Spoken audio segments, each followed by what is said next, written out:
I am really excited for you that you've chosen to be a copywriter because I will tell you, copywriting and sales specifically completely changed my life, and it will for you too. And done well, you will be in a extremely sought after and well respected position in business. And the more you can learn about human psychology and get a better understanding of what people say when they're talking to themselves. So, not the message that they're resonating out to the world necessarily, but more what's going on inside of them and what their self talk is, the better you'll be able to be at writing your copy. So for me, what I've chosen to get in the head of, or who I've chosen to get in the heads of, is that of women, and specifically women in certain stages of life. And so I'm going to talk to you today about some really broad fundamental principles and foundational ideas to think around, because depending on which demographic you choose and which messaging you can use these foundational principles to think about selling to women anytime and anywhere. And it will give you some thinking exercises to use when you're coming up with the messaging instead of relying on data, because sometimes data can be really deceiving, because depending on how it was harvested, where it came from, the timing, other outside factors that were going on, it can really lead you down the wrong path. And then you'll be wasting your client's ad spend money, or maybe some of the copy won't perform, it won't convert. And then it'll just be disappointing for everyone. And it's not because you're not doing a good job. It's just because there's this little other magic piece that can really make your copy just go from what AI can spit out to something that really is on message with the brand and the audience. And so in selling to women, I talk about it in a lot more detail in the book, but we don't have a ton of time together. So, so the biggest ideas out of the book that I'd like you to take away is to realize that just because someone has X chromosome does not necessarily position them to think about every idea and every situation and nuance in a certain way. So just because something is designed for women, when you think about selling to women, you have to think about selling to women in different life stages, because they're very distinct, like epochs that women go through. And you can think about it a little bit in, rites and rituals and rites of passage. The obvious ones are like going from prepubescent to puberty and then teenager to adult and all of that. But there's biological changes that happen within women.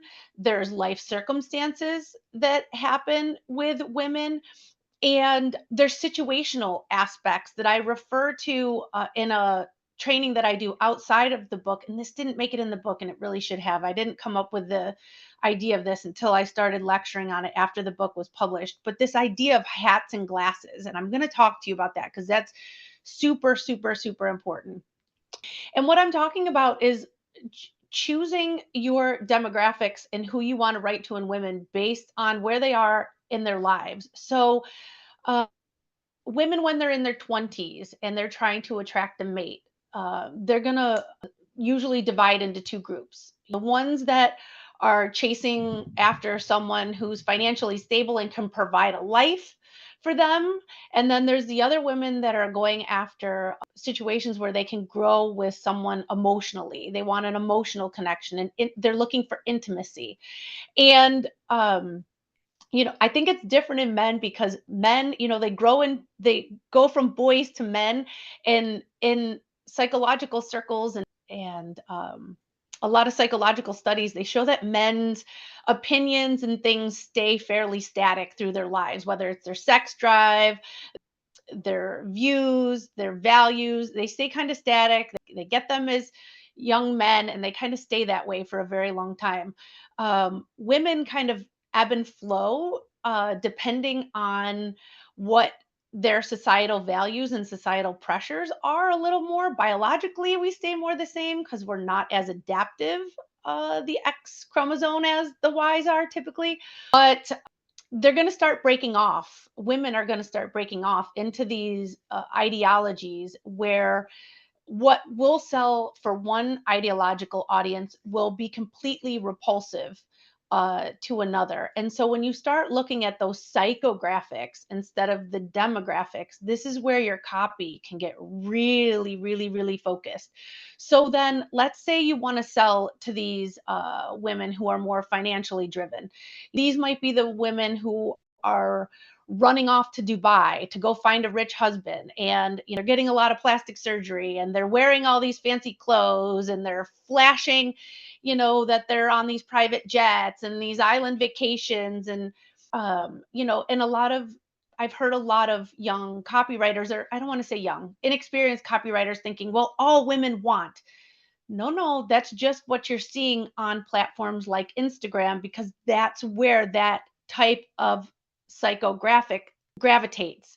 That's where they go to behave that kind of way, because that's the platform that's been built for them to demonstrate that kind of behavior and flash it.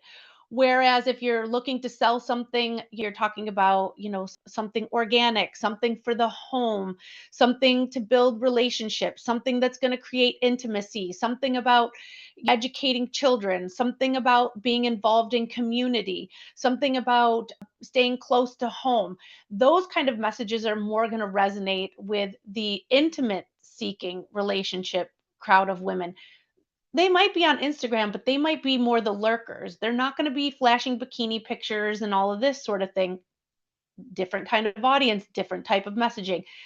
Those probably sound very superficial and very obvious to you at this point, but I have to tell you, I see so many inexperienced copywriters getting hung up here because they'll go into a brand that's already established, especially a brand that's already established with a loyal audience that has a decent following, that has a low churn rate. And then they'll say to the influencer that's the brand, the face running the brand, and it might be, a woman who presents herself as a homemaker and a mom, and she doesn't wear a lot of makeup and she's working outside in her garden, or talks about her grocery list or having friends over and making her home. And then you'll have a copywriter that comes in, or a brand strategist, and they say, oh my god, you live in this beautiful home in the middle of this place on a golf course and all this. Why are you not flashing this flashy lifestyle? I see you have Hermes bags in your closet and you're driving this Mercedes. We need to show this to the world.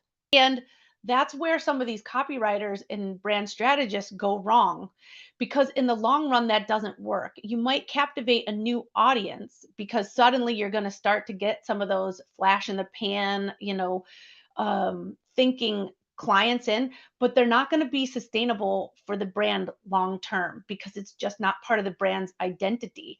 So if you can think about that and think about where these bifurcations come. Are you talking to women who have decided they're career oriented, they don't want to have kids, they're feminists, and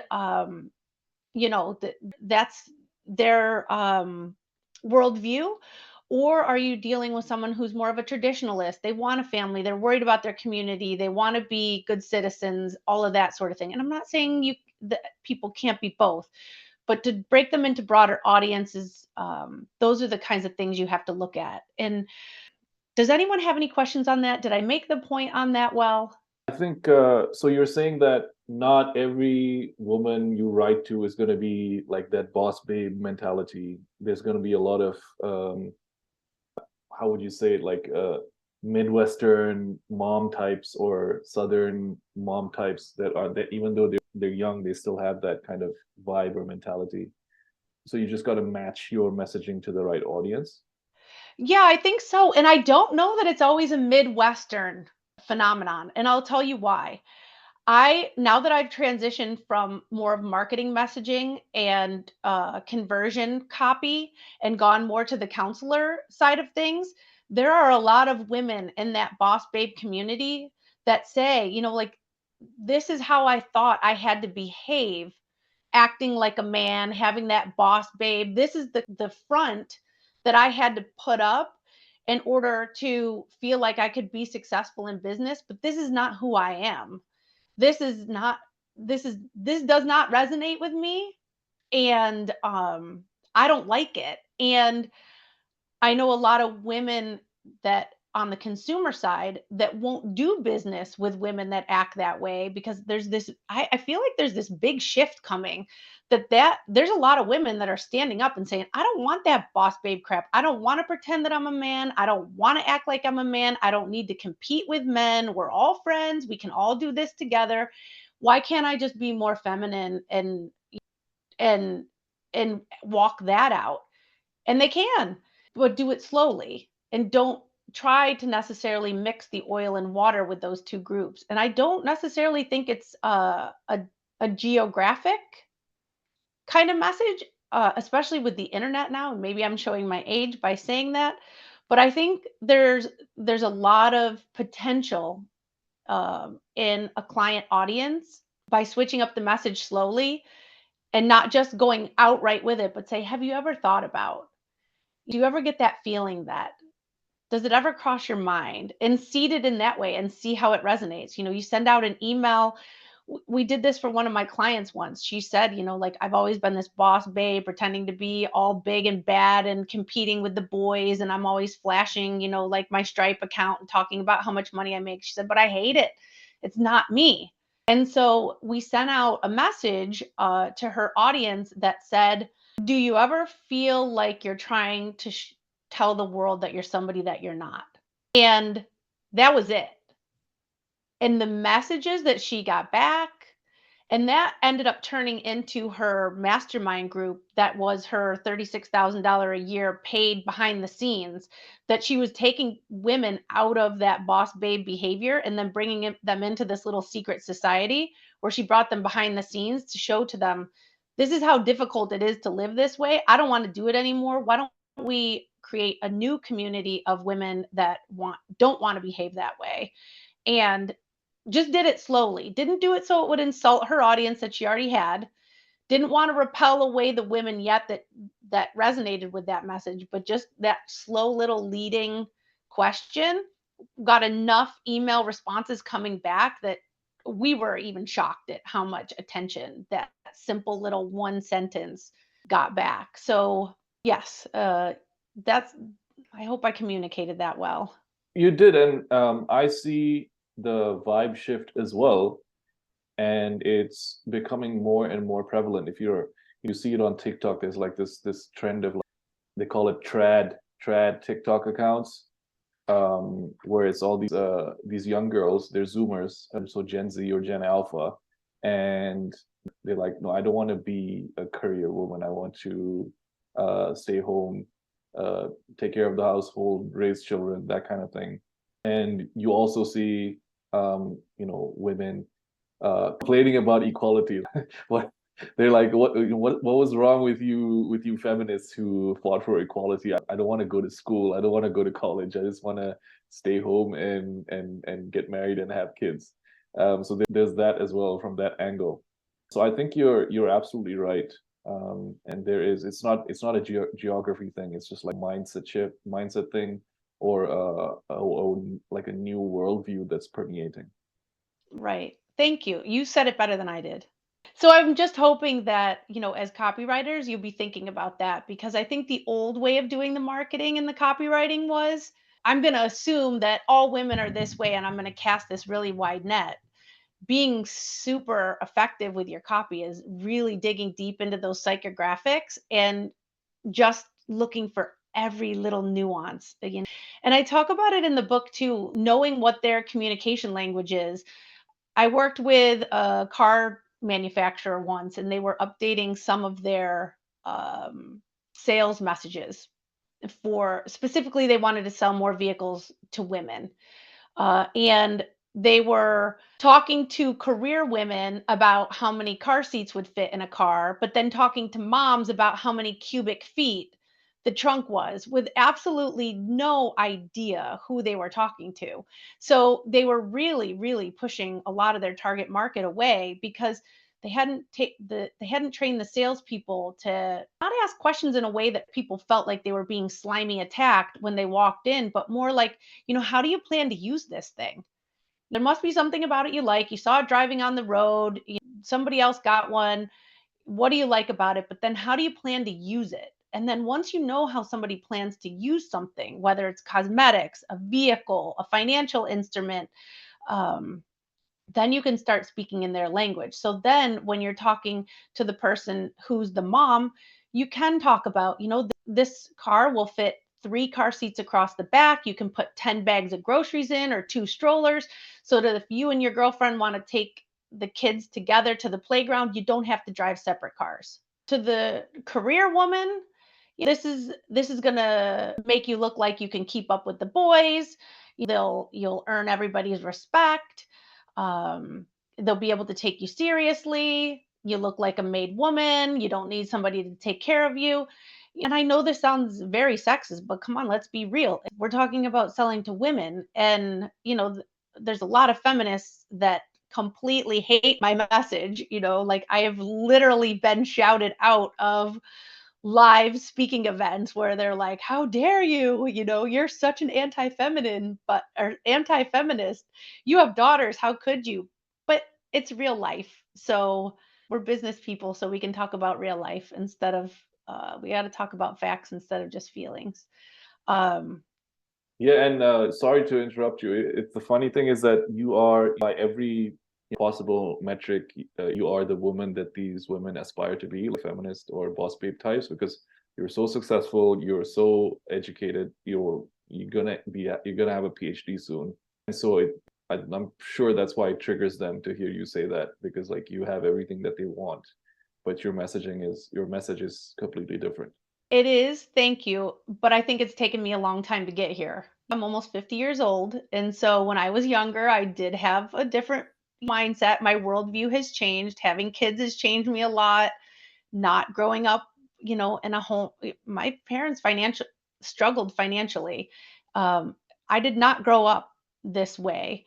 And then coming into that like new money mentality, I had a lot of great mentors around me that shaped the way I think, so that when the success did come, it didn't turn into an ego trip. It didn't turn into a nasty, bitter, resentful person and going back and trying to get retribution. And what do they, not retribution? What do they call? Well, anyways, I didn't have to go back and take the stick that was handed to me and go and whip everybody that I think wasn't willing to give me a chance.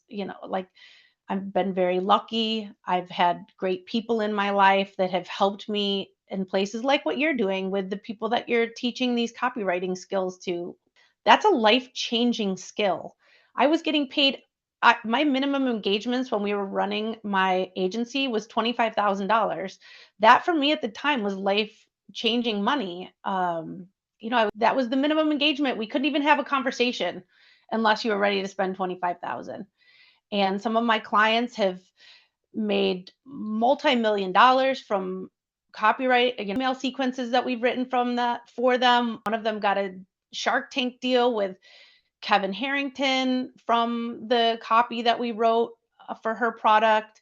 There's major influencers now that are selling some of the words that I've written, ghost written books that have gone worldwide now. And I was telling you earlier, I can't talk about them because of the NDAs that I have, unless the person that hired me says it publicly first. But it can really change your life. It's such an amazing skill. Being able to use words to influence other people's behaviors is it's fascinating to me. And if you do good with it, you can really change the world. And you can be a jerk with it too. There's a lot of people that got ripped off in crypto, and those were people that to me didn't really have a moral compass. They had magic powers and they used it for evil instead of for good, and that makes me sad.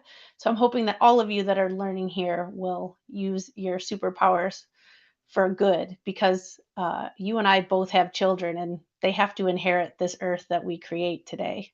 So is it okay? Did I make the point about the life cycles? There's the puberty when women are single looking for mates. Then once they become mothers, the transition to grandmothers, the position when there's a midlife crisis. And that is a real thing. That is a huge demographic that has a ton of money to spend. And they're usually going through this like dark night of the soul kind of lost phase. They've lost their identity as a mother. Maybe their kids haven't had children yet. And so they're not quite sure how they fit into the world. They're not sure, have I lived up to the expectations of God? Have I lived up to the expectations of myself? Have I contributed enough to my community? Who am I now and what do I do? Though that's a big seeking audience. They usually have a lot of money to spend and they're not sure where they are going to put it. So sometimes it goes into personal development and charity, or sometimes they'll become philanthropists, or a lot of times these are women in their, I don't know, late 40s, early 50s. Sometimes, that can vary depending on what age in life they started having children, but you'll see them like starting animal rescues or, getting really big into some kind of fundraising or some charity. And that's an audience that if you can find a way to write to them and create a product that would be life changing for them, ask them how they would use it, and then create the language around it so they can understand it, adopt it, and then see an outcome from it. There's a huge opportunity there. That is really like that's my favorite audience right now to work with. Those are them and around 52-year-old or so men are my biggest clients right now. That like, what do we do next? Kind of position. And those are the broad life stages. If you get into psychology, those you can kind of Google and figure out, who do I want to sell to, where do people are, and then the ones that you're getting to try to change their mind about something. So I hear a lot about messaging and marketing that they're saying, you got to figure out what people are already thinking and then play into that and their fears and all of that, and then you can sell them something. And I disagree in this way because I think what people are looking for in products and services now are transformational experiences. If they're stuck and unhappy with the life that they're in right now, they don't necessarily want to keep perpetuating that. And so if you can present something to them with language in a way that gives them an opportunity to experience something differently, think about something in a new way, um, have some kind of way to bridge themselves out of the community that they're in or the thinking that they're in and bridge it into something else. Those are huge opportunities for you to make a lot of money as a copywriter. And that is where I also cultivated a lot of my business because I would go to influencers and say, you've gained this massive audience, and the back channel that I'm hearing is that your message resonates with them, but there's something about it that they're just looking for something a little bit different. Would you want to try creating this offer, this, whether it's a live event or a program or a course or a learning opportunity that could be perspective changing for them? Do you believe in this? This is change that you want to see. Do you feel comfortable with this message?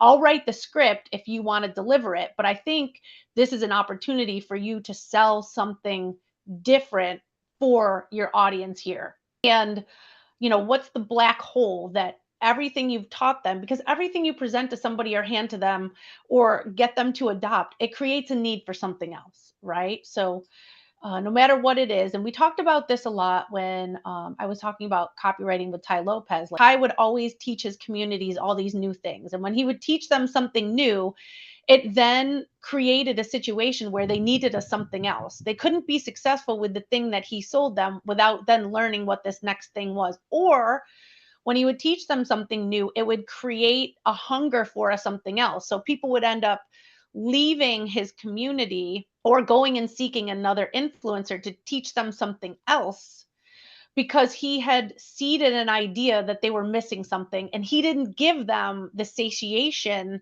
to quell their desire for the thing because he was so good at creating desire, but then he didn't necessarily have a thing to satisfy that desire. And so then by making new products, even if it were trainings, bringing in something else white label, he could keep his audience and his community because he was offering everything that they were curious about and wanted to learn.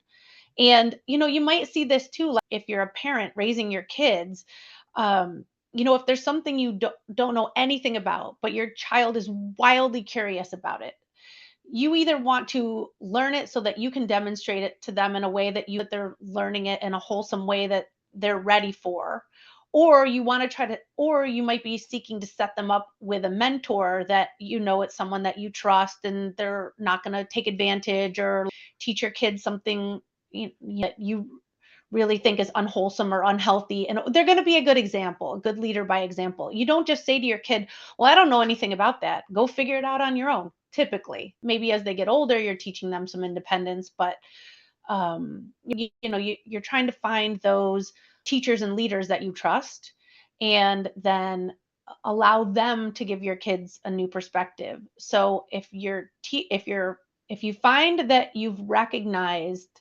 something that could be valuable to an influencer that already has an audience, and have a vision for a product, be careful about how you present it, because you don't want to sit with them for hours and hours, tell them everything you think and know. You've delivered all your creativity and your genius of having this idea, and then they're just going to harvest all of that intellectual property off of you and then hand it off to their internal teams.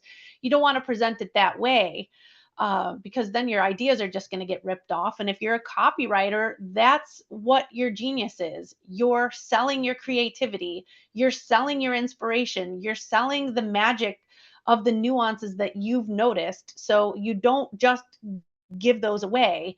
That's the stuff that you need to present it in a way that you can keep it close enough to you that they can get the idea, but they still need you to act it out. And that might be contradictory to some of the messages that you hear sometimes about, like you get what you want by giving others what they want. And there is some value in the reciprocity and all that. But, sometimes in business, there are some people you're going to deal with that don't care about reciprocity. They are, financially oriented, and the ends justifies the means, and they don't care if they run over you. And that can be really disheartening and discouraging, especially if you're trying to make a living doing this kind of work. So your ideas are important, and your intellectual property, your genius, and the research that you do is valuable.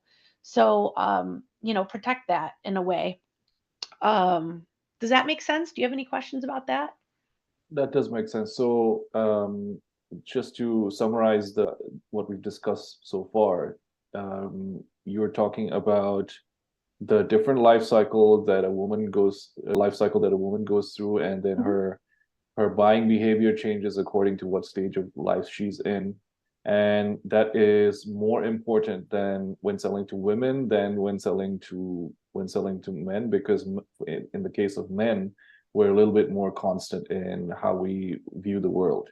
That is what my life experience has shown me, and I have used that framework over and time tested it, and it seems to be working very well in the market right now. So considering that, and that leads me perfectly into this idea of hats and glasses. So this was part. Sorry to interrupt you. No, is Let me there just something ask in the you, chat? let me just ask you one more question related to Sure. that. So what I have found, and this is sort of like, it's discussed a lot online too, is depending on whether a woman is single or not, and also depending on the man she's with, Hmm. her her worldview will tend to change, because she tends to absorb the ideas, the opinions, and the worldview of the man she's with. Has that been your experience as well? That has been my experience, especially with American women. And I think that is because, now looking at it through the lens of the training that I'm getting in psychology, studying for my PhD, American women are trained from a very young age to submit to authority. And there are a lot of rewards in the American culture for women who submit to authority in the school system. So if she has decided that she wants to be in a relationship where she's trying to honor and respect the values of the partner that she's with, then I see that more. I mean, I wouldn't say that's an absolute law, but as far as being with a partner, but my buying decisions changed a lot when I got married and my husband started talking to me about what his preferences were and how he saw the world and the way that he navigated relationships, the way he held up vendors and service providers. And because I felt very naive when I was getting involved in those kind of transactions. He's 12 years older than me and he was a businessman. And so I was taking his lead and direction because I figured he knew better than me and I didn't have a lot of strong convictions. And I was used to taking the direction and leadership and authority of my father. I went from my parents' house to his house, basically. So, and I see that with a lot of other women too. I think that's changing some with the younger generation. I see my kids trying to work really hard to stand in their own decisions and values. But, I see them also getting swayed by the crowds that they're with. And when the whole mask mandates and stuff came about with COVID and all that, it was really hard for them to stand up to the authorities in New York and not just cave into the pressure of, whatever the clerk at the store was telling them to do, even if there was no legislation dictating, masks or vaccine requirements or anything like that, just because someone who was standing at the door told them that that was the rule, they were ready to listen. And we really had to have conversations around that. Like, you have to decide who you're going to take authority from. You've been trained your whole life to listen to who's in charge. That works sometimes. It is how it keeps a society running. But who gets rewarded for that? Only the followers. And then how do we decide who the leaders are? So, and I do talk about that in the book if you do decide to get a copy of it. The hero factor formula. Like, how do women decide who they're going to hold up as heroes and listen to? And then what does that look like? What different aspects of your being are they evaluating when they decide whether or not to submit to your authority? I think life stages make a big difference in that too, because as women get older, they tend to be more independent thinkers and have more of ideas of their own. And I think this is happening a little bit with the younger generation, but I think a lot of them, especially the ones that I talk to in counseling, feel like they're not sure what they're standing up for, and they might be speaking, but they don't know if they have conviction about it or truly believe it. It just seems to be the path of least resistance right now, so they're taking it. Does that Fantastic. make sense? It does. It does. Okay. So hats and glasses. Yes. So the hats and glasses, and this is talking a little bit about the life cycle too. Is that I talk about the hats in the respect that this is the role that they're playing. I'm wearing this hat as the boss babe of my peer group. Now I'm wearing this hat as a mom. Now I'm wearing this hat as an advocate for homeless people. Now I'm wearing this other hat as someone who wants to protect my home. And now I'm wearing this hat looking at gun laws or transgender issues or whatever it tends to be at the time. Men, I think, can wear all these different hats and they kind of stay the same person throughout that. Like, their psychological process stays very much the same. When women put those different hats on and look at things with the of having the identity of the person that they're wearing the hat for, they seem like they have more empathy to step into the position of someone else when they're wearing that hat. So, wearing the hat as a mom, I'm seeing the world through the eyes of my child. And that's the glasses part. How am I seeing the world when I'm wearing that hat? When I'm with my women friends and there's a pecking order and hierarchy amongst us, and I'm talking about this home remodeling project that I'm planning to do. Now I'm wearing the hat of the woman who has to compete among my peers. And so, how does my worldview change when I see that? If I'm the mom of the teenage girl that just got rejected or didn't get invited to a party, now maybe I'm wearing the hat of someone who's the broken and traumatized teenager that has a crisis that she never got over when she didn't get invited to a party as a young girl. And so the glasses that I'm wearing now are a little jaded. I'm angry, resentful, going back to, you know, the feelings that I had when I was young. What does that look like? And there are guilt and shame triggers there that as a copywriter you can tap into. And if you listen to political speeches, the promises that they make, a lot of times they're trying to tap into those different hats and glasses, and they'll navigate through different ones because, when they want you to see the world as United States being a primacy force, talking about wars is okay because we're protecting the homeland and we're Americans and we have to, be this great force in the world.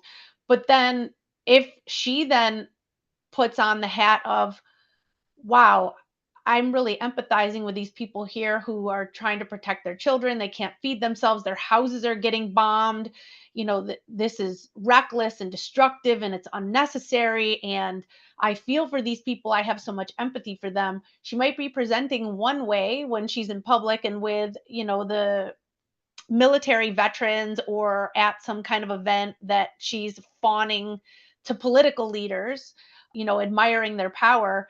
But then when she goes home or maybe goes in the voting booth, she could have a completely different opinion because she's going, I have to be nice to these guys because I know that they protect the country and we are supposed to be ruling the world. But at the same time, I don't think this is right.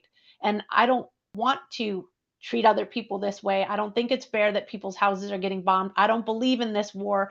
And then suddenly you have someone that is presenting one way in public, might tell you they're going to vote one way, but then secretly, or when they're coming in my office for counseling and telling me the truth of how they really feel, what you see is not what you get, because when they're talking with me, it's a completely different scenario, a completely different message. In their heart, they feel a completely different way than what they're telling you, the public face versus the private life, and then the secret life, another layer even deeper there. So I think most men that I've dealt with, I mean, other than a small population of men that are really struggling psychologically, they're much better about telling you how they feel and they're pretty upfront and it's pretty black and white. And most of them are pretty honest about what they'll say and not really sneaky. But, a lot of women that I have dealt with, and I'm not saying this in a negative way. I know it's a coping mechanism and it's survival instinct a lot of times too. But what they say and how they behave in public is much different than how they really feel in private, and in their secret life is even more different. So, and if you can get into that private and that secret life, that's where you have an opportunity to really make a big difference with your copywriting, because then you're dealing with hearts of people instead of just how they want to be perceived in their egos. So, writing in a way that you're fostering those private and secret conversations can make a huge difference for a brand, especially if you're writing language to sell an idea, a service, a movement, support for an organization, a product that has a social aspect to it, in a way. And I'm going to admit here, I am not probably the best person for you to talk to about selling to, the teenagers and tweens and, this new population of young kids. I don't know them as well as I do, older generations of people that are, 30 and up, um, other than the clients who hire me to work with their kids privately. And then, that's when I'm trying to instill the parents' values in the kids and give the kids a moral compass around what the parents' um, expectations are. So, use your own judgment when treading that territory. I am not an expert in that demographic, psychographic. How do we find those private thoughts and values in what they really believe? Is that you have some sort of framework or some way you do your research where you can find what the women are really thinking or what they really believe?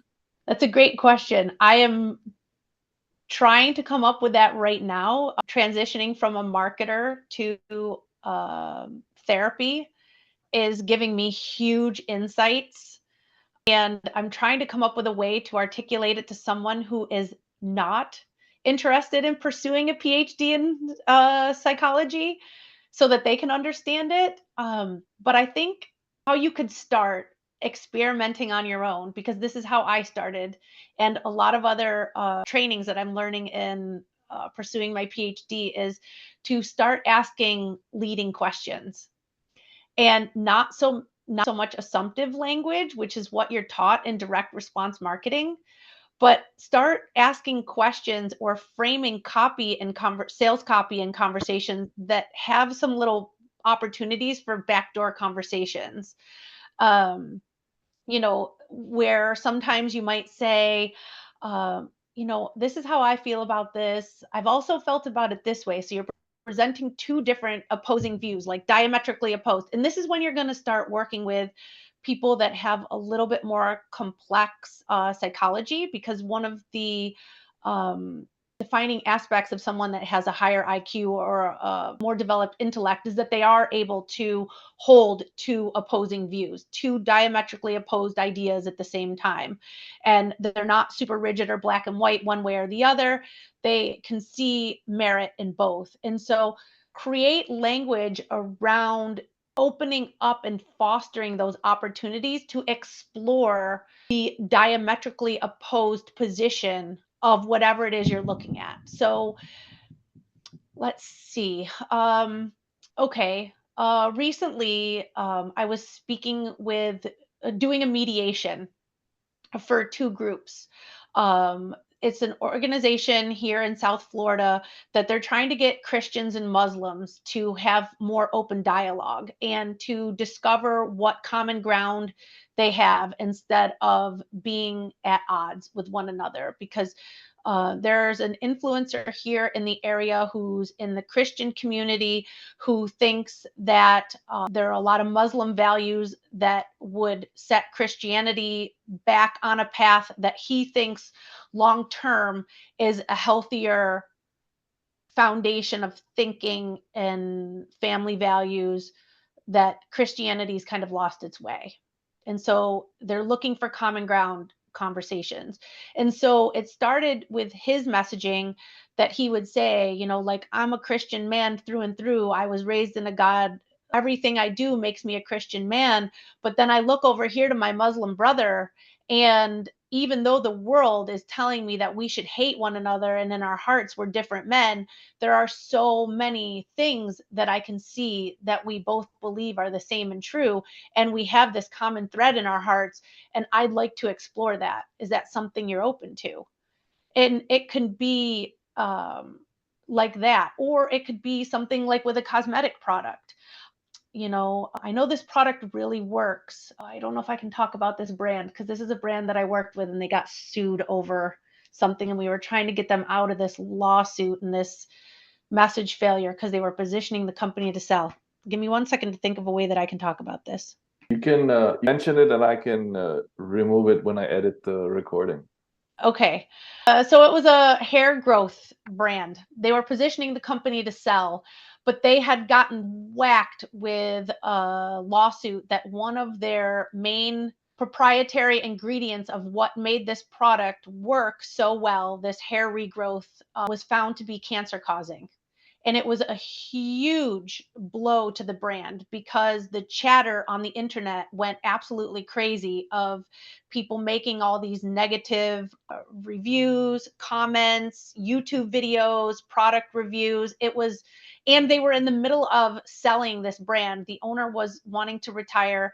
They were mid negotiations and the deal almost fell apart over it. So we had to come up with this message to completely try to dissolve all this negative press that this company was getting. So we came up with a strategy to acknowledge it, but then we did this neutralization campaign where we said, like, how many other things has science tried to attack, or witch hunts, have started over, that turned out in the long run that there was not, it was found to be untrue.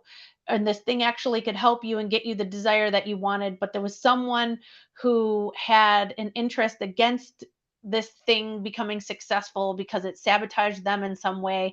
And so because they had this alter interest, they threw a false flag. And we came up with language around that and demonstrations of, like when the Black Death was discovered. So this was a time in history when women were dying at unusually high rates, that were going into the hospital for childbirth. And they were dying in the end because they were contaminating them with bacteria from corpses, because women that were dying in childbirth were they were performing autopsies on them and then leaving the autopsies without cleaning up, scrubbing, washing hands, and then going and delivering babies. So they were transferring, the bacteria from these corpses to these women that were delivering babies, inadvertently cross contaminating them. And the doctor that brought up the idea that it might be the doctors that were killing this woman, he was, figuratively burned at the stake and run out of the medical profession, because, the idea of suggesting that doctors were killing patients was absurd. And, he was run out and called crazy. And, there was no scientific evidence to prove that what he was saying was true. And, he was a defector, and they character assassinated him, when in the end he turned out to be right. And the studies that had been presented about this particular product ingredient, it wasn't that it was cancer causing at the levels that it was being used. It was when, like, mice were being, like, drowned in the chemical, that, there was some evidence, but that it was dangerous at that magnitude, but not at the levels that it was being used in this product. And so, we kind of brought up these other stories in history of saying, like, could you just give this time? Like, of course, we have no interest in hurting you. Our product was developed to make your lives better, not to increase your risk of illness, and we would not want to harm you in any way. And if you feel like you've been damaged, we want to hear from you. If your questions are concerned, please reach out to us. We're going to publish these studies alongside, and we're going to change the packaging to include a warning label for now until this gets shaken out and they figure out what's really going on. And that kind of, it saved the brand. It ended up going through. I mean, they negotiated some of it down a little bit because of the final sale price, because of some of the negative publicity that was surrounding the brand at the time. The buyer used that as leverage against the seller, but the seller still ultimately got the price that he wanted. It just wasn't as sweet of a deal as originally they had anticipated it to be. But that was the campaign that we had to build around that to salvage, the brand. And that's your copywriting skills and your marketing messages to create goodwill in a catastrophe. And, how can you look at that? And we didn't try to hide it. We didn't try to protect the brand. Originally, that's what the owner of the company wanted to do. He's like, bury it, erase it, pay these people to take these things down. But it just got so out of control. I mean, one of the YouTube videos had almost 30,000 views. How you can't retract 30,000 views of this negative press. We had to confront it and address it and write language around it to protect the interest of the brand, and then also honor the consumers, because they had a stake in it too. It wouldn't be fair to them to be selling them a product that they're trying to regrow their hair and they end up with cancer. I mean, that's not good for the world. It would have, you know protected the brand, but that's an ethics situation. And the owner did come around and he made good on it. It turns out that it all worked out in the end, but it was, 6 to 9 months of absolute panic. And it was a fun project to work on, because, we were trying to figure out, like, what are the ways? And as a copywriter, that's where you can add in your genius. And that's a way too to open up some of those conversations. Like, could it be that, this thing could possibly harm you? Yes. And we're unaware. We don't know that that was an issue in the beginning. And did we also create this brand with good faith? I mean, here's two diametrically opposing ideas. Would you be willing to let us see this out to the end and get some more facts if we are upfront about it? If we tell you the information, if we put disclosures on the packaging, if we acknowledge that this problem's there, if we talk about this openly, can we come up with a solution together? Because we know we have this product that works and you love it and you tell your friends about it. And at the same time, this, you know, new information has become available and known to us and we don't want to hide it. Can we hold both ideas together and have a conversation about it? And the people that said, no, F you, I don't ever want to do anything, I don't ever want anything from you ever again. How dare you, you rotten corporation, you're killing us with big pharma. Those were the people that we had to let them go. And we put them on a list and said, okay, if you need to be made whole in some way, let us know. They handed that off to their attorney. These are the people that if they ever get a cancer diagnosis, they're probably going to want to try to create a class action lawsuit. So they were asked to sign documentation to say that it would be addressed on a personal level instead of making it into something bigger. There are intricacies that went into that in protecting it, but there was language we had to create that was more bridge building. And there's an element to copywriting that really is like conflict negotiation. It's not just selling products. And that can be another aspect that you can build around your product offerings as a copywriter, like, because you can save companies huge amounts of money with risk mitigation and conflict resolution. If a company creates something, they don't deliver on the product, it's a lot better to hire a really stealth copywriter to help negotiate the situation and what you might be able to do to, alleviate some of the resentment rather than having it turn into a class action lawsuit or end up in a courtroom. Sometimes your words alone can really, get people working together in a way that you would have otherwise thought there was no possibility. There are some people that are impossible. No matter what you say, you're not going to change them. They just want it to be that way. But there are words that you can use to get in people's hearts and minds and try to get them to have an open conversation. Start those conversations by offering a lead that there's a possibility that they present it as a question and then ask if they want to explore it. I think is the best way to go with that. So there's this I don't I it's not a trope, it's sort of like a reality, like whatever women do and whatever wherever they are, they pretty much they're kind of judged for what they do and who they are. So how in your copy, how do you come off or how do you sell to them in a way that doesn't sound like you're judging them or calling them out for and how can you if am I saying this properly? So there's how do you sell to them without triggering their fear of being judged? Because sometimes when people are thinking that they're being judged, they tend to shut down. That's a great question. I think that has a lot to do with your positioning. And I'm going to say this in two different ways that it's going to sound like these are completely opposing ideas, but you have to try to hold both of them because they're both true. Without their insecurity, there would be no celebrity.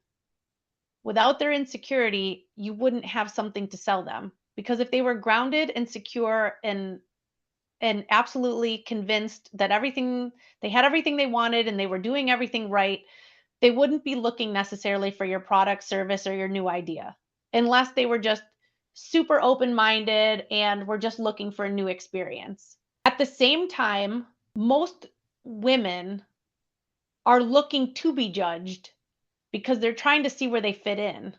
They just don't want to take the judgment from someone they don't respect or someone that they don't idolize.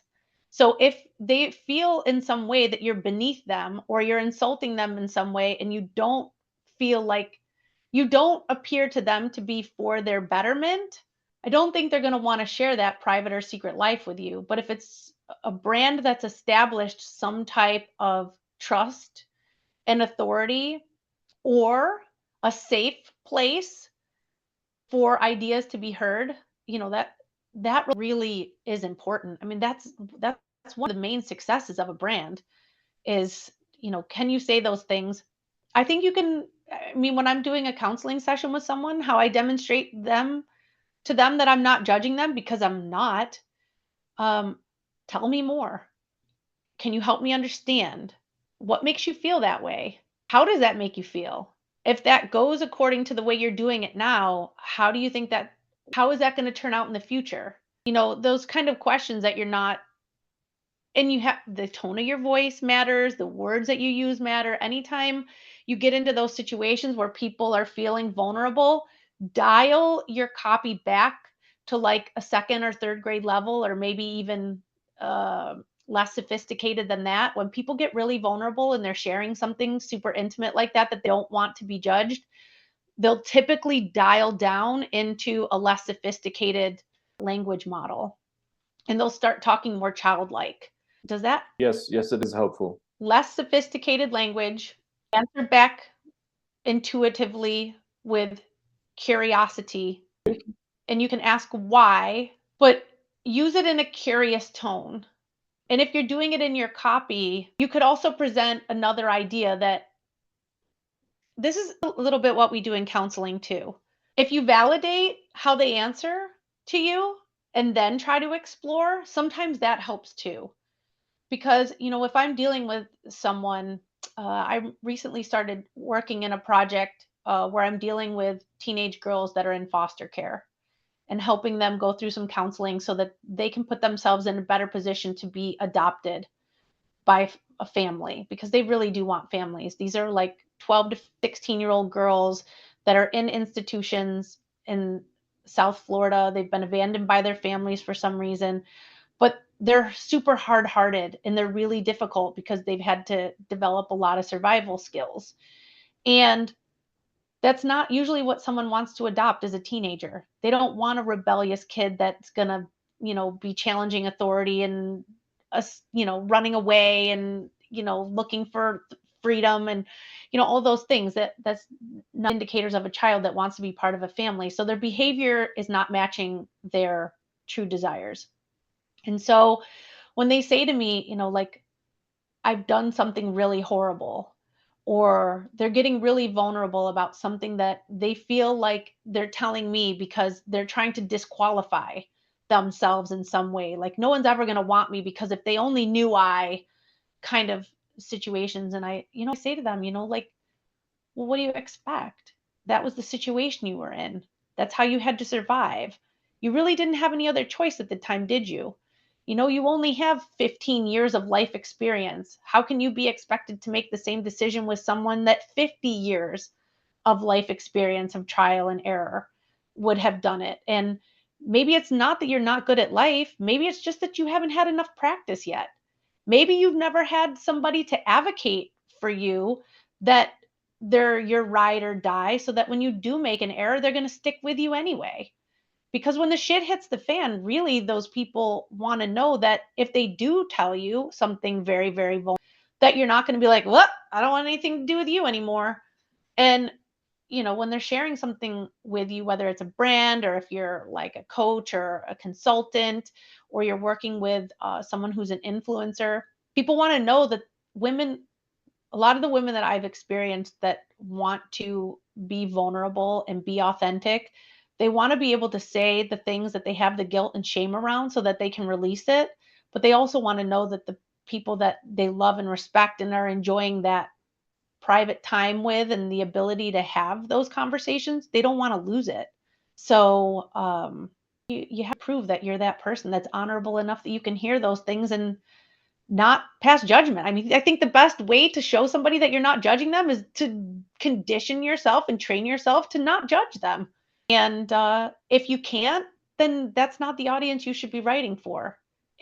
Or if you're building a brand that is about judgment because you are trying to create a community that it's the us versus them, then you do want to demonstrate that you have judgment, because that's what keeps some in and some out. It depends the kind of community you're trying to build, the brand that you're writing for.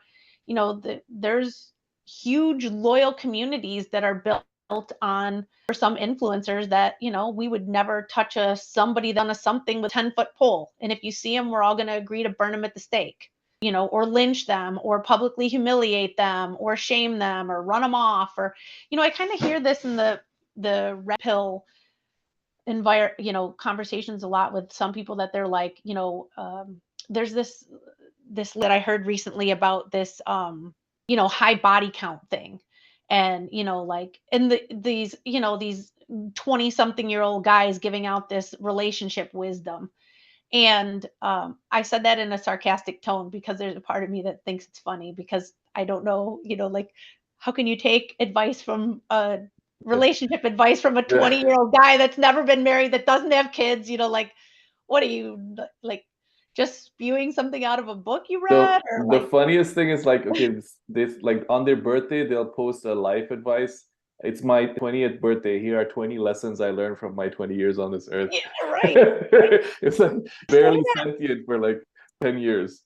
Yeah, yeah, right. And I say that sometimes to my teenagers, my teenage, foster girls, and I say, like, when you're 50, you're going to look back on these 20, the kids your age, and you're going to laugh and you're going to say, of course you make mistakes like that. You only have so much experience, and that's your worldview at that time, because we are experiential beings, and we take the world in through our senses. So the more inputs you get, the bigger map you can build.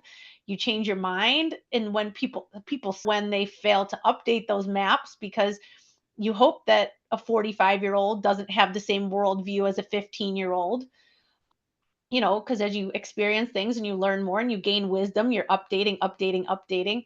Um, but if you're gonna, and to say to those, there's been a couple of those, 20-year-old bro life advice guys, and I've sent them private messages and said, someday, I'm not saying today, but someday you might look back at this message and regret, you know, the advice you're giving right now. So just screenshot it, and you can call me all the names you want right now.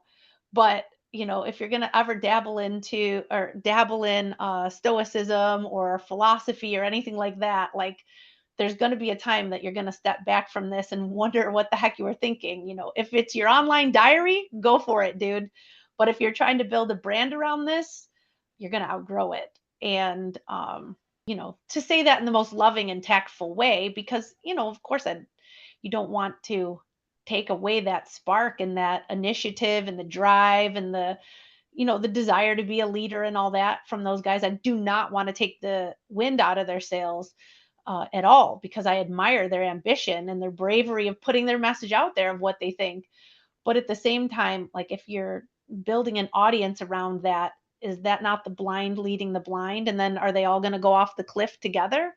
Who are you writing the messages for? And then what messages are you taking in? And maybe it's relatable to the young people that are listening to it at the time, but I don't know that it's sustainable. It might be relatable, but I don't know that it's sustainable. Perfect. And I think Was that so. helpful? That was helpful. So the insecurities exist, and without the insecurities, there can't be any sale because Mhm. there's no desire, no demand. And then women allow you to speak to, or talk about their insecurities, and potentially lead them if they respect you, or they feel like you're someone who they want to be led by. Does that summarize it I think so. effectively? And then, be consistent. If you want to lead women, but at the same time, some of your brand's presences, and you're going to have to look for this and guide your clients with the copy, is posting insulting things about women in general, then there's going to be some questions there. And she might explore some conversations with you because she's curious about, why you feel that way. Are you doing this just, to get attention? Or is this really what you believe? Like, try to be consistent one way or the other, especially if you have daughters. You're either being an advocate, and, you can hang out with the guys and be a bro's bro, but then, how do you want your daughters to be treated?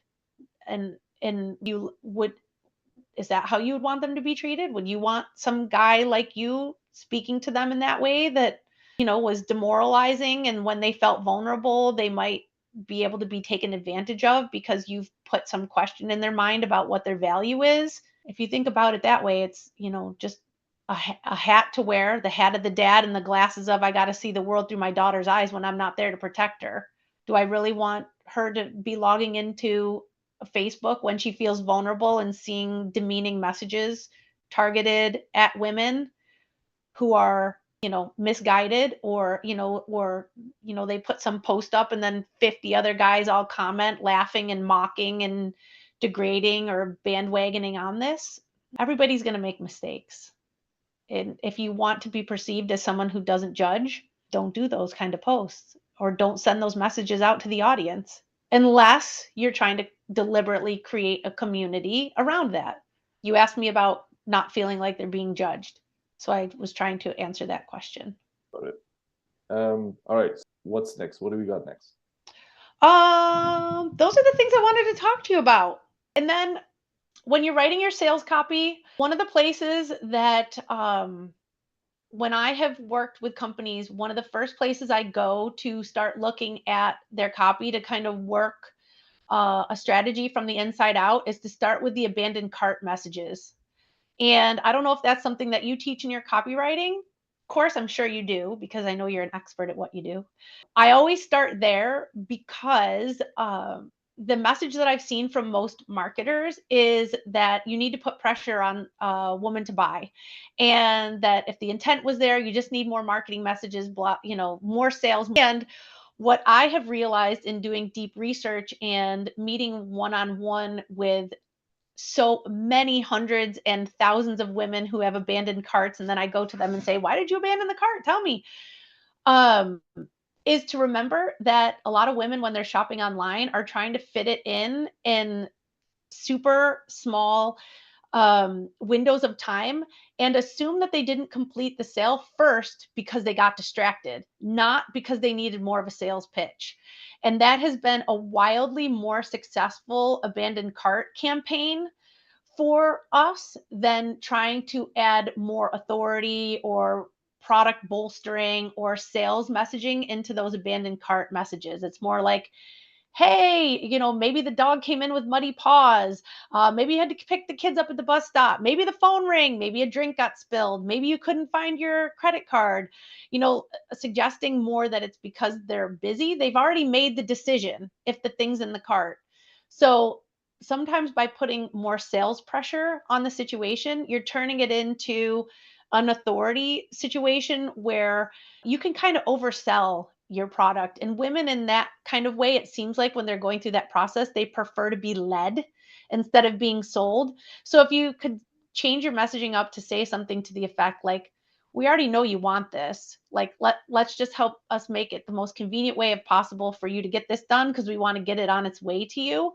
Changing the messaging up there increased our e-commerce sales so radically, it was almost crazy. We took the sales messaging out of it and just a little bit of cheeky, encouraging social proof and turned it more into a, hey, you got distracted. We know you were busy, talking more about lifestyle.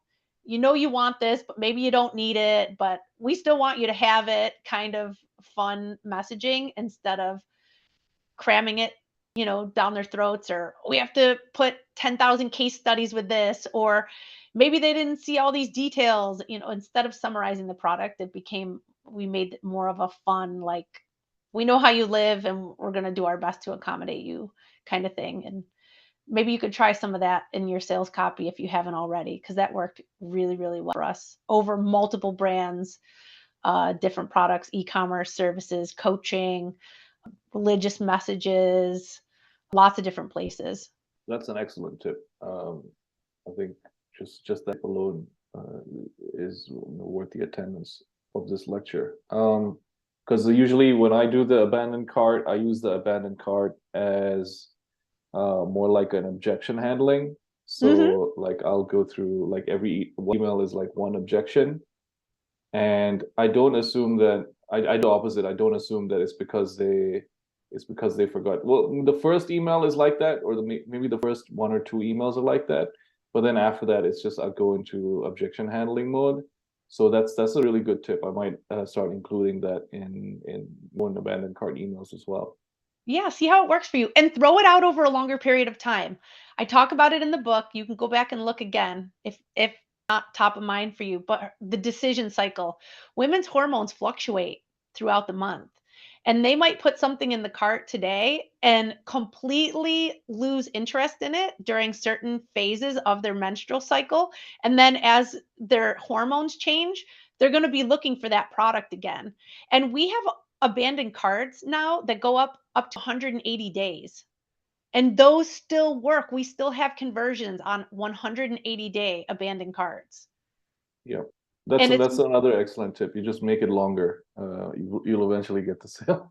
yeah, yeah, longer. And then, the 30 days is like a good, decision cycle. But then, there's kids going back to school. There's changes of the season.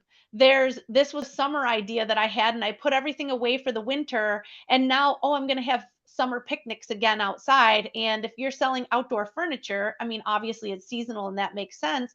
But there could be some other, right ritual habit that's cycling in her life that it might make it top of mind again. If I'm thinking about having my in-laws here for Thanksgiving, there might be a bunch of things that I wanted from Williams Sonoma, but I'm probably if Thanksgiving gets by and I don't get around to getting them here in time, then I'm going to look at it again at another holiday. So throw those if you're selling a product that revolves around entertaining or guest hosting or family oriented, think about other events that could be happening, holidays, kids back to school, filing taxes, any of those life events throw people off from making purchases that if it were just a normal day, those can kind of throw off their thinking. I don't think I articulated that well because I got lost in a thought of wanting to share the idea of multi focusing instead of multitasking. And that women a lot of times multi focus. So they're doing many things, but thinking about other things because their attention's so divided. And when they sit down with their phone and doing a something, they get distracted and the focus leaves. You just have to bring the focus back and then make those the shopping as easy as you can because especially allowing people to check out as guests or allowing them to create carts and then allowing them to come back later just to close the carts, those are super helpful. Carts that you can keep credit card information saved for later use, that's amazing, helps things go a lot faster. If you're selling e-commerce products, letting people create profiles. If you go into companies and they're selling products, especially e-commerce, that they don't allow their clients to set up client profiles, let them do it. There are so many businesses that I've worked with that once they allow and Amazon's doing it like crazy now. You can set up favorites lists or wish lists. And companies that are starting to create those, it's almost like a mood board, that women can go into different e-commerce businesses and set up collections of things. And another one that you can check out that oh man, whoever built this website, they have really this is build.com. They have this projects tab that you can build shopping carts that you set up different projects. So I put the address in of my new house and then I could do projects by rooms that I could pick out different things that I wanted to buy from their website and I could put it into a cart based on the room. So let's say I wanted to focus on the plumbing that I was going to use in my cabana bath. So I went to my projects, clicked on the address of my new house, clicked on my cabana bath, and I could add the towel bars that I wanted, the shower heads, the faucet handles, the vanity, the toilet, and I could build it all in there. And then it allowed me to take things out of the wish list and purchase them, and then it would check it off my list. So then every time I logged in, it would say, like, which project do you want to work on? These are still the things that you wanted for project, my address. What room do you want to work on today? And I was like, oh my God, this is the coolest thing ever. I have had that cart open okay, so I bought this house in February of 2022. Yeah, February 6th, 2022. And I'm still buying off that same cart that I built then and swapping products out. And then I just went back to it because I'm like, oh, I wanted that other towel bar in my cabana bath. So I just went and the cart, it was already in there. Oh, here's $200. Oh, yeah, that's exactly the thing I wanted. I didn't have to go shopping, looking for it, whatever. Like, what if they didn't have that? I wouldn't have gone and searched that website already all over again. In a way, like I had already done my homework and research. They saved all that for me in a project. Amazing. And now I can go back to it if I need a replacement. I don't have to go try to track the thing down again. I just go in there, click on it, and they send me a new one. And things like that. Making it so easy to shop with them. And then, I have an influencer that I did a project for, and he has a whole product suite. And the way that we set up his Shopify site for selling his intellectual property, the way we did his course build, we did a mega menu so that all of his 151 courses are broken up into all different categories. So you can have your own learning library where you can build your personal development library, you can build your professional assets library, you can segment it out all kinds of different ways, and then it'll make intuitive suggestions based on, like these might be the holes in your CVC that you'd want to build on. And then we built products around those things so that if somebody comes in and they start taking courses on, developing uh, their communication skills. Well, this might also be, you can look at this other one on how to dress for success, take this Dale Carnegie course of how to win friends and influence people. It's just a white labeled thing, but he sells it for money. And it makes course suggestions, but it also holds the customer's journey in there in a way that they can go back and look at it later and try to recreate that situation. And then also it gives them suggestions on how to further build on their learner's journey. And it's all automated. So he barely even adds anything to that anymore. We're always just trying to, I shouldn't say I gave it off to his team about a year ago because that's when my project ended. But they're just always trying to tweak the learner's journey so that they're trying to perfect the way those other adjacent products are displayed so that people will say, oh, I need to be interested in that too. And they'll add something else into their learner library. And then every time they log in, it shows them something else they could add. Um, Would so you say that when you're selling to women, it helps to um, allow them to buy on their own timeline as opposed to trying to get the sale as fast as possible, like typically how direct response works? I think direct response marketing works great for men and women that are impulsive. I think if you're looking for someone who's more loyal and you're trying to build a brand that is going to have a longer customer journey and more repeat business, and you're trying to develop brand loyalty, I think allowing people to extend out the sales cycle can be beneficial. Of course, if you're selling learning, you might have cohorts. Women are very sensitive to sales and expiring sales, special promotions. That was one of the things that women say they really liked, is having the opportunity to buy something on sale or share it with a friend. So, I mean, you can put those scarcity kind of deadlines on, but it depends on the product. If it's something that's limited quantity, limited supply, just be honest about it. I've seen so many brands burn their reputations by putting in false scarcity, or, doing coupons for 20% off and then the next week it's 25% off because they're, that, or they give a discount to one group of people, and then, women get talking, oh, I got this for this much off, and they say, well, why didn't I get that coupon? And then they share it with each other, and then, they're blowing up the customer service line like, I bought this but you didn't give it to my sister, or why didn't my friend or my mom? Or I think you have to be careful with it. And high pressure sales, I have not really seen those be particularly successful unless you're dealing with someone who's super impulsive, or you're trying to do a one-time sale, you know, or you've worked. I don't know. I I don't know that there's a black and white answer on that. I think sometimes it's successful, but it's very short-sighted. I don't think it's brand building. It might be product selling, but I don't think it's brand building. Okay, perfect. Um, I don't see any other questions in the chat, so I think we're good to go. Thank you for thank you for so much time with us. I You're know very we welcome. yeah, you're making demands on your time. I know you're busy, but Yeah, thank it you. was I'm so happy to be here. I'm so excited for your people. If there's anything that comes up that I failed to answer, or another question that anybody has, I'm happy to answer the best I can.